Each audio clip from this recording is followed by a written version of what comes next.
文藝講呢啲，林兆斌。今期嘅標題係死神來了，血脈惡趣味走進主流。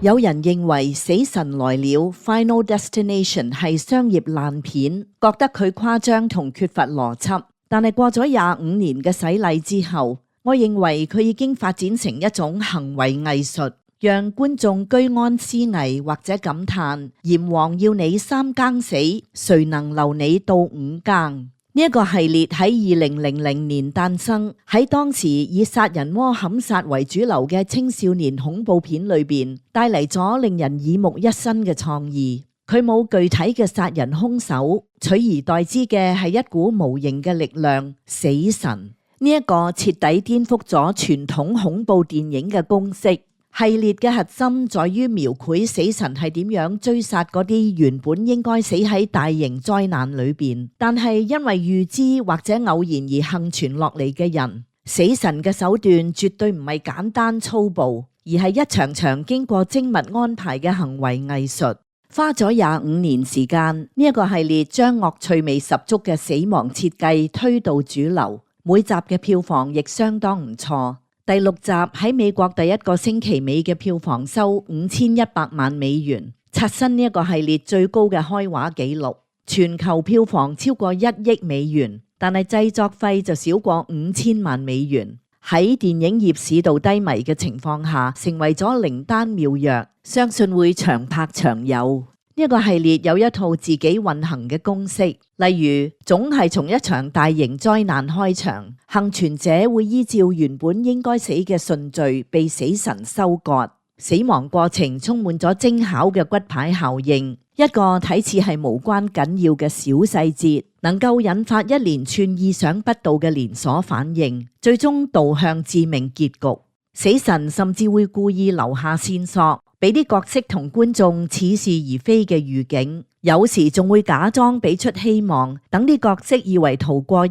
劫，最後往往伴隨出其不意嘅回馬槍，喺角色以為安全嘅時候突然發難。呢一種設計下嘅死亡，唔再只係驚嚇手段，更似係一種血腥又帶有黑色幽默嘅藝術表演。譬如做鐳射手術嘅時候，因為飲水機打翻導致機器失控，個人被鐳射燒眼之後跌出窗外，被汽車車死。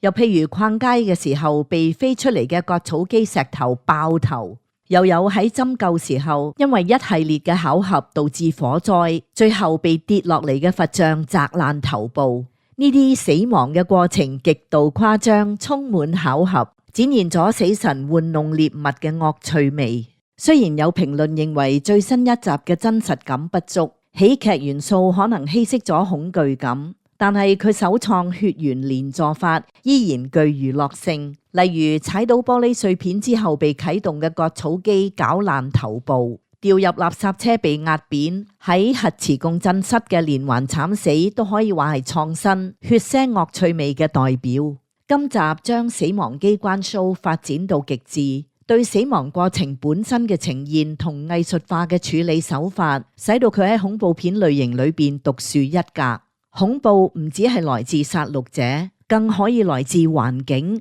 巧合以及一個睇唔見嘅力量，將呢一切好似精密嘅機關咁串聯起嚟。電影提供咗一場又一場血腥場面，票房證明咗呢一種惡趣味死亡行為藝術依然係觀眾期待並且會俾錢買飛嘅核心元素。本部專欄作家所提出嘅批評，旨在指出相關制度、政策或措施存在錯誤或缺點，目的係促進糾正或取消呢啲錯誤或缺點，循合法途徑予以改善，絕無意圖煽動他人對政府或其他社群產生憎恨、不滿或敵意。